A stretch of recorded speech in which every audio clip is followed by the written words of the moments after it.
अमीरुल मोमिनीन इमाम अली अलैहिस्सलाम ने फरमाया, अल्लाह सुबहाना ने मोहम्मद सल्लल्लाहु अलैहि वसल्लम को आपके साथ भेजा ताकि उसके बंदों को महकम वाज़ा कुरान के जरिए से बुतों की परस्तिश से खुदा की तरफ और शैतान की अताअत से अल्लाह की अताअत की तरफ निकाल ले जाएं, ताकि बंदे अपने परवरदिगार से जाहिल और बेखबर रहने के बाद उसे जान लें, हठ धर्मी और इनकार के बाद उसके वजूद का यकीन और इकरार करें।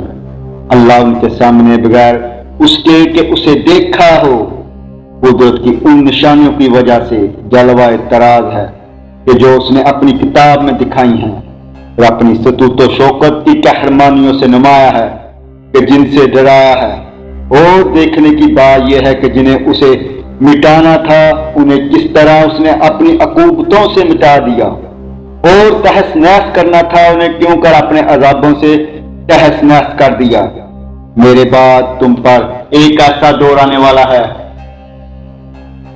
जिसमें हक बहुत पोशीदा और बातिल बहुत नुमाया होगा, और अल्लाह और रसूल पर इस तरह बर्दाश्त का जोर होगा।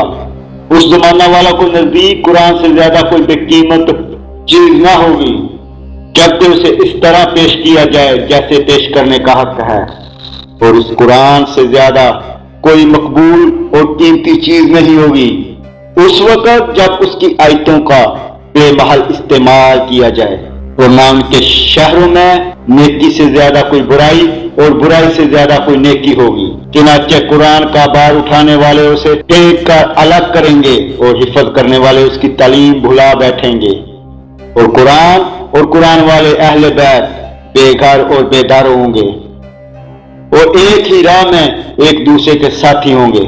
उन्हें कोई पनाह देने वाला ना होगा। वो बज़ाहिर लोगों में होंगे मगर उनसे अलग थलग उनके साथ होंगे, मगर बेतल्लक इसलिए कि गुमराही हदायत से साजगार नहीं हो सकती। अगर चाहे वो जक चाहूं, लोगों ने तफरका परदाजी पर तो इत्तेफाक कर लिया है और जमात से कट गए हैं। गोया कि वो किताब के पेशवा हैं, किताब उनकी पेशवा नहीं।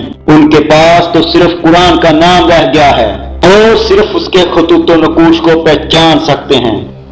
उस आने वाले दौर से पहले वो नेक बंदों को तरह तरह की अजियतें पहुंचा चुके होंगे, और अल्लाह के मतलब उनकी सच्ची बातों का नाम भी बहुतान रख दिया होगा, और नेकियों के बदला में उन्हें बुरी बुरी सजाएं दी होंगी। तुमसे पहले लोगों की तिबाही का सबब यह है कि वो उम्मीदों के दामन फैलाते रहे और मौत को नजरों से ओझल समझा किए, यहाँ तक कि जब वादा की हुई मौत आ गई तो उनकी माज़र को ठुकरा दिया गया और तौबा उठा ली गई और मुसीबतों बला उन पर टूट पड़ी।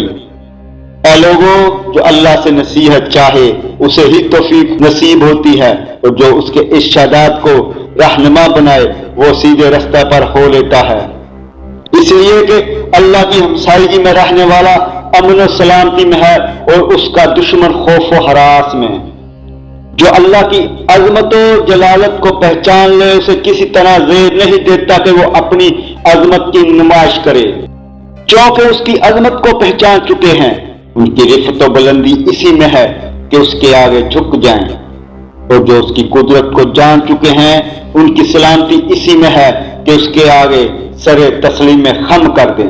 हक से इस तरह फर्क ना उठो जिस तरह सैयद सालम खारिश ज़दा से या तंदुरुस्त बीमार से। तुम हदायत को उस वक्त तक ना पहचान सकोगे जब तक उसके छोड़ने वालों को ना पहचान लो, और कुरान के अहद व पैमान के पाबंद ना रह सकोगे जब तक कि उसके तोड़ने वालों को ना जान लो, और उससे वाबस्ता नहीं रह सकते जब तक उसे दूर फेंकने वालों की शनाख्त न कर लो। जो हदायत वाले हैं उन्हीं से हदायत तलब करो, वही इल्म की जिंदगी और जहालत की मौत हैं। वो ऐसे लोग हैं कि उनका दिया हुआ हर हुक्म उनके इल्म का और उनकी खामोशी उनकी गोयाई का पता देगी, और उनका जाहिर उनके बातन का आईनादार है। वो ना दीन की मुखालफत करते हैं ना उसके बारे में बाहम इख्तिलाफ रखते हैं। दीन उनके सामने एक सच्चा गवाह है। اور ایسا بے زبان جو بول رہا ہے اللہم صلی علی محمد و آل محمد.